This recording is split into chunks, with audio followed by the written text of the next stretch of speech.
আছে তুমি কাউকে কিছু বলতে চাও না, কিন্তু আমি এভাবে দিনের পর দিন চুপ করে বসে থাকতে পারবো না।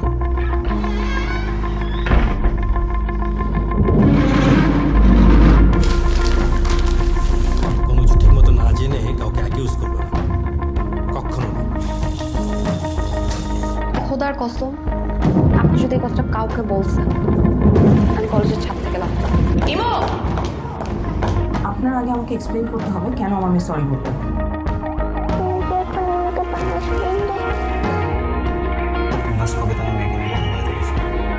আপনি কি এখানে প্যারেন্টিং নিয়ে আমাকে লেকচার দিতে আসছেন?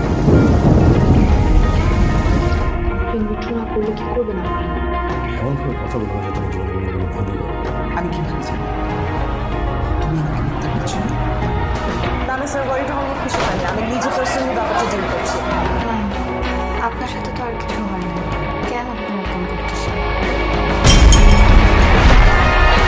আমি আপনার দিয়ে কোনো স্টেট না নিলে প্রত্যেকটা স্টুডেন্টকে ডেকে ডেকে বলবো আমার সাথে